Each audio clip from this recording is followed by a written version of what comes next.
പവിത്ര സീരിയലിൻ്റെ ഏറ്റവും പുതിയ എപ്പിസോഡാണ് കേട്ടോ പറയുന്നത്. വിക്രം കൂട്ടുകാരൊക്കെ ആയിട്ട് വർക്ക്ഷോപ്പിൽ ഇരിക്കുകയാണ് കേട്ടോ. അങ്ങനെ വിക്രം അവരോട് പറയുന്നുണ്ട് എത്രയും പെട്ടെന്ന് ഒരു ജോലി സംഘടിപ്പിക്കണമെന്ന് ഇങ്ങനെ പറയുകയാണ്. അപ്പോൾ അവർ പറയുന്നുണ്ട് എൻ്റെ ഇപ്പം ഇങ്ങനെ തോന്നാനായിട്ടെന്ന് ചോദിക്കുമ്പോഴത്തേക്കും അത് പിന്നെ വേറെ ഇന്നലെ ഒരുപാട് നേരം സംസാരിച്ചിരുന്നു. അവൾ പറഞ്ഞു എത്രയും പെട്ടെന്ന് ഒരു ജോലി നിങ്ങൾ കണ്ടുപിടിക്കണമെന്ന് അവളും പറയുന്നത്. ആലോചിച്ചപ്പോൾ എനിക്കും അത് ശരിയാണെന്ന് തോന്നുന്നു. ഇനി ഇങ്ങനെ നടന്നാൽ പോരടാന്ന് ഇങ്ങനെ പറയാൻ കേട്ടോ. അങ്ങനെ കൂട്ടുകാർ കളിയാക്കുന്നുണ്ട്. ഓ വേദ പറഞ്ഞപ്പോൾ ജോലിയൊക്കെ കണ്ടെത്താനായിട്ട് പോവുകയാണ് അല്ലേ എന്നൊക്കെ ഇങ്ങനെ പറയാണ്. എടാ ഒന്ന് പോടാ വന്ന് നിങ്ങൾ എന്നെ ഇങ്ങനെ കളിയാക്കാതെ കാര്യമുണ്ടടാ. ഇപ്പോൾ വിശ്വേട്ടനാണെങ്കിൽ ഒരു പുതിയ ജോലിക്കൊക്കെ കയറി. ഇന്നലെ അച്ഛനാണെങ്കിൽ എന്നെ ഒരുപാട് കുറ്റപ്പെടുത്തുകയൊക്കെ ചെയ്തു. അതുകൊണ്ട് എനിക്കൊരു ജോലി കിട്ടിയേ തീരും, അത് അത്യാവശ്യമാണെന്ന് ഇങ്ങനെ പറയാണ്. അങ്ങനെ ആ കൂട്ടുകാരാണെങ്കിൽ എടാ നിനക്ക് ഒരുപാട് പഠിപ്പും അറിവൊക്കെ ഉള്ളതല്ലേ, PSC വഴിയും ഒന്ന് നോക്കിക്കൂടെ എന്നൊക്കെ ഇങ്ങനെ പറയാനുണ്ട്. അപ്പോൾ അവനാണെങ്കിൽ അതൊക്കെ ഒരുപാട് സമയം കഴിഞ്ഞ് പോയടാ, PSC രജിസ്റ്റർ ചെയ്ത് അതിൽ നിന്ന് പരീക്ഷയൊക്കെ എഴുതിയിട്ട് ജോലിയൊക്കെ ഇനി എപ്പോൾ കിട്ടാനാ, ആ സമയമൊക്കെ ഒരുപാട് കഴിഞ്ഞ് പോകുമെടാ. ഞാനൊരു ജോലിയായി ഇങ്ങനെ അന്വേഷിച്ച് നടക്കുവാണ്, എന്താ ഇപ്പോൾ ചെയ്യാന്നൊക്കെ ഇങ്ങനെ പറയാൻ കേട്ടോ. അങ്ങനെ പെട്ടെന്ന് വർക്ക്ഷോപ്പിൽ ഒരു വണ്ടി ഇങ്ങനെ സ്റ്റാർട്ടിങ് ട്രബിളായിട്ട് ഇങ്ങനെ ഇരിക്കുകയാണ് കേട്ടോ. അങ്ങനെ വിക്രമാണെങ്കിൽ ഞാനൊന്ന് നോക്കട്ടെ എന്ന് പറഞ്ഞിട്ട് അവൻ ആ വണ്ടി നോക്കിയിട്ട് വണ്ടി ഇവിടെ നിന്ന് സ്റ്റാർട്ട് ആവുന്നുണ്ട് കേട്ടോ.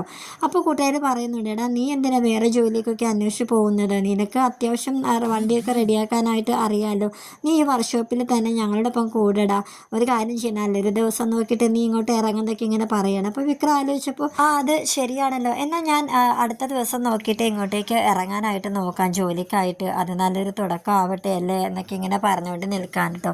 അങ്ങനെ പെട്ടെന്ന് അമ്മ അവൻ്റെ ഫോണിലോട്ട് വിളിച്ചിട്ട് പറയുകയാണ് ഞങ്ങളെല്ലാവരും നന്ദിനിയുടെ വീട്ടിലേക്ക് പോവുകയാണ്, അവിടെ അമ്പലത്തിൽ ഉത്സവമാണ്, വേദ വരുന്നില്ല, അതുകൊണ്ട് വേദ ഇവിടെ ഒറ്റയ്ക്കാണ്, നീ എത്രയും പെട്ടെന്ന് അവിടെ നിങ്ങൾ പോരെന്നിങ്ങനെ പറയാറുണ്ട്. അപ്പോൾ വിക്രമാണെങ്കിൽ അവളവിടെ തനിച്ചിരിക്കട്ടെ, അതിനിപ്പോൾ എനിക്കെന്താ, ഞാൻ അവൾക്ക് കൂട്ടിയിരിക്കണമെന്നാണ് അമ്മ പറയുന്നത്, ഞാനൊന്നും വരുന്നില്ല എന്നിങ്ങനെ പറയണം. അപ്പോൾ അമ്മയാണെങ്കിൽ നീ ഇങ്ങോട്ട് വന്നില്ലെങ്കിൽ ഞാനിപ്പോൾ വർക്ക്ഷോപ്പിലോട്ട് വരും, മര്യാദയ്ക്ക് വേദമോൾക്ക് വന്ന് കൂട്ടിയിരിക്കാൻ ഇങ്ങനെ പറയാൻ കേട്ടോ. അങ്ങനെ അവൻ പെട്ടെന്ന് തന്നെ വർക്ക്ഷോപ്പിൽ നിന്ന് ഇറങ്ങി വീട്ടിലേക്ക് വരുന്നുണ്ട്. അപ്പോൾ അമ്മ പറയുന്നുണ്ട് വേദയായിട്ട് വഴക്കൊന്നും ഉണ്ടാക്കരുത്, മര്യാദയ്ക്ക് ഇവിടെ ഇരുന്നോണം എന്നൊക്കെ പറഞ്ഞ് അമ്മ ഇങ്ങനെ ഇറങ്ങാനായിട്ട് നോക്കുകയാണെന്ന്. എന്നിട്ട് വിക്രത്തിനോട് പറയുന്നുണ്ട് വേദമോൾക്ക് മുത്തശ്ശിനെ ഒന്ന് കാണുമെന്ന് പറയുന്നുണ്ട്. മുത്തശ്ശി അമ്പലത്തിൽ വരുന്നുണ്ട്, അതുകൊണ്ട് നീ അവളെയും കൂട്ടിക്കൊണ്ടുവന്ന് പോകാനായിട്ട് പറയുകയാണ്. അപ്പോൾ വിക്രമാണെങ്കിൽ അതിന് എൻ്റെ കയ്യിൽ ബൈക്കില്ല, ബൈക്ക് കൂട്ടുകാരെ കൊണ്ടുപോയിരിക്കുകയാണ്, വർഗീസ് കൊണ്ടുപോയിരിക്കുകയാണ് ഇങ്ങനെ പറയുകയാണ്. അന്ന് നീ വർഗീസിൻ്റെ കയ്യിൽ നിന്ന് വണ്ടി മേടിച്ചുകൊണ്ട് വന്നിട്ട് വേദമോളായിട്ട് പോകുന്നൊക്കെ ഇങ്ങനെ പറയുന്നുണ്ട്. അപ്പോൾ വേദയാണെങ്കിൽ അത് സാരമില്ല, ഞാൻ മുത്തശ്ശനെ ഞാൻ പിന്നെ കണ്ടോളാം എന്നിങ്ങനെ പറയാൻ കേട്ടോ. അങ്ങനെ അമ്മ അവിടെ നിന്ന് ഇറങ്ങുകയാണ്, ബാക്കി എല്ലാവരും നേരത്തെ തന്നെ അവിടെ നിന്ന് ഇറങ്ങിയിരുന്നു. അങ്ങനെ വിക്രം വേദയും കൂടി അവിടെ ഇരിക്കാൻ കേട്ടോ. അങ്ങനെ വേദ പെട്ടെന്ന് നോക്കുമ്പോഴത്തേക്ക് വേദയുടെ ഫോൺ ഇങ്ങനെ കാണുന്നില്ല. അങ്ങനെ വേദ എല്ലായിടത്തും ഇങ്ങനെ അന്വേഷിച്ചുകൊണ്ടിരിക്കുകയാണ്. അങ്ങനെ വിക്രത്തിനോട് പറയാണ് വിക്രം ആ ഫോണും തരും, എൻ്റെ ഫോണിലോട്ടൊന്ന് വിളിക്കാൻ, എൻ്റെ ഫോൺ കുറേ നേരം ഞാൻ കിടന്ന് തപ്പൊന്നും കാണുന്നില്ലെന്ന് പറയുകയാണേ.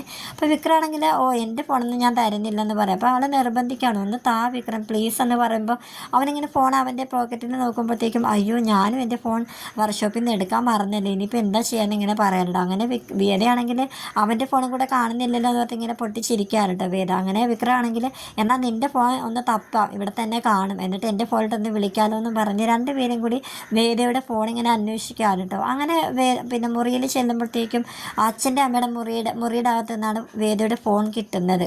അങ്ങനെ വിക്രം ഉടനെ തന്നെ പറയാണ് എന്നാൽ എൻ്റെ ഫോണിലോട്ട് പെട്ടെന്നൊന്ന് വിളിക്കുന്ന ഇങ്ങനെ പറയുമ്പോഴത്തേക്ക് വേദ പറയാം അയ്യോ ഫോൺ ഓഫായി പോയി, ഓഫായി പോയെങ്കിൽ ഒരു കാര്യം ചെയ്യണേ ചാർജിലിടുക, എന്നിട്ട് നീ വിളിക്കണം. അയ്യോ അങ്ങനെ ഇട്ടിട്ടൊന്നും വിളിക്കാൻ പറ്റത്തില്ല, എത്ര അപകടങ്ങൾ അങ്ങനെ ചാർജിലിട്ടിട്ട് ഫോൺ ചെയ്യുമ്പോഴത്തേക്കും പറ്റുന്നത്, അതൊന്നും പറ്റില്ല എന്നിങ്ങനെ പറയാൻ കേട്ടോ. അങ്ങനെ വിക്രം പറയണം എന്നാൽ പിന്നെ നീ പെട്ടെന്ന് ചാർജ് ആക്കുക, എനിക്ക് എൻ്റെ ഫോണിലോട്ട് വിളിക്കണം എന്നൊക്കെ ഇങ്ങനെ പറയാൻ കേട്ടോ. ഇതേ സമയം ശ്രീനി സാറിൻ്റെ വീട് കാണിക്കുമ്പോൾ അവിടെ ശ്രീനി സാറിനെ കാണാനായിട്ട് പുളിക്കലും വേറൊരാളും കൂടി ഇങ്ങനെ വരുന്നുണ്ട് കേട്ടോ. അപ്പോൾ അവർ ശ്രീനി സാറിനെ തിരക്കുമ്പോഴത്തേക്കും അദ്ദേഹത്തിൻ്റെ ഭാര്യ കുളിക്കുകയാണെന്ന് ഇങ്ങനെ പറയാണ്. ആണോ എന്നാൽ ഞങ്ങളിവിടെ വെയിറ്റ് ചെയ്യാന്നിങ്ങനെ പറയണേ, എന്താ വന്ന കാര്യം എന്താണെന്നിങ്ങനെ ചോദിക്കുമ്പോഴത്തേക്കും അത് പിന്നെ നമ്മൾ മാർക്കറ്റിൽ കുറച്ച് പേർക്ക് നമ്മൾ പൈസ കൊടുത്തിരുന്നില്ല, അതിൻ്റെ പലിശ നമ്മൾ കളക്ട് ചെയ്ത് കൊണ്ട് വന്നിട്ടുണ്ട് എന്നിങ്ങനെ പറയാം. അതെന്താ എൻ്റെ കയ്യിൽ തന്നാൽ എന്താ പറ്റില്ല എന്നിങ്ങനെ ചോദിക്കണം. അയ്യോ അമ്മയുടെ അങ്ങനെയൊന്നും തെറ്റിദ്ധരിക്കല്ലേ, മേഡത്തിൻ്റെ കയ്യിലോട്ട് തന്നാലും സാറിനെ തരുന്നത് പോലെ തന്നെയല്ലേ ഇതാന്ന് പറഞ്ഞ് ഇങ്ങനെ കൊടുക്കുന്നുണ്ട് കേട്ടോ. എന്നിട്ട് അവരിങ്ങനെ ചോദിക്കുന്നുണ്ട് എങ്ങനെയുണ്ട് നമ്മുടെ കളക്ഷനൊക്കെ ഇപ്പോൾ നല്ല രീതിയിൽ കിട്ടുന്നുണ്ട്, എല്ലാവരും പലിശയൊക്കെ മുടങ്ങാതെ അടയ്ക്കുന്നുണ്ട് എന്നൊക്കെ ഇങ്ങനെ ചോദിക്കുകയാണ്. അപ്പോൾ അവരിങ്ങനെ പറയുന്നുണ്ട് അത് പിന്നെ വിക്രം ആയിരുന്നു ഇതിൻ്റെയൊക്കെ മേൽനോട്ടം, പക്ഷേ ഞങ്ങളിപ്പോൾ പോകുന്നത് കൊണ്ട് അധികം കളക്ഷനൊന്നും ഇപ്പോൾ കിട്ടുന്നില്ല, മുമ്പായിരുന്നെങ്കിൽ അവനെ പേടിച്ചിട്ട് എല്ലാവരും കൃത്യമായിട്ട് അടക്കുമായിരുന്നു എന്നൊക്കെ ഇങ്ങനെ പറയാൻ കേട്ടോ. അതെന്തുകൊണ്ടാണെന്ന് ഇങ്ങനെ ചോദിക്കുമ്പോഴത്തേക്കും അതിന് കാരണം ശ്രീനി സാറ് തന്നെയാണ്, അവനെ യൂത്ത് വിങ്സിൻ്റെ സെക്രട്ടറി ആയിട്ട് സാറ് തിരഞ്ഞെടുത്തതിൽ പിന്നെ അവനെ അതിനൊന്നും വിടണ്ടെന്ന് സാറ് തന്നെയാണ് പറഞ്ഞത്, അതാണ് ഇതിനെല്ലാം കാരണം എന്നിങ്ങനെ അവർ പറയാൻ കേട്ടോ.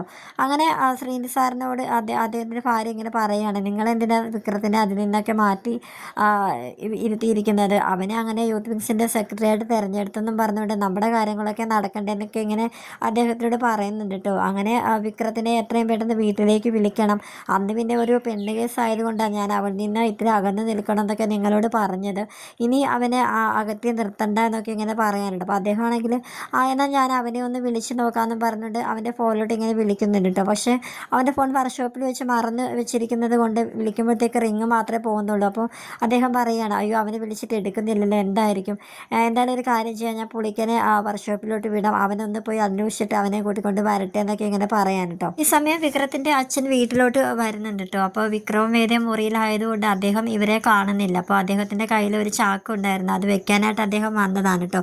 അപ്പോൾ വിക്രവും വേദയും മുത്തശ്ശിയുടെ വീട്ടിൽ മുത്തശ്ശിയെ കണ്ടിട്ട് അമ്പലത്തിലേക്ക് പോയി കാണുമെന്ന് അമ്മ ഇങ്ങനെ പറഞ്ഞിരുന്നു. അപ്പോൾ അദ്ദേഹം വിചാരിച്ചു എന്നാൽ ഇവർ അവിടെ അങ്ങോട്ട് പോയി കാണും, കഥ ഒന്നും പൂട്ടാതെ പോയി കാണുമെന്ന് വിചാരിച്ചിട്ട് ഇവർ അകത്തുള്ളത് ആ ഒരു വിവരം അറിയാതെ അദ്ദേഹം പുറത്തുനിന്ന് പുറകുവശത്തെയും വാതിലും ഒക്കെ അടച്ചിട്ട് അദ്ദേഹം അവിടെ നിന്ന് ഇറങ്ങാൻ കേട്ടോ.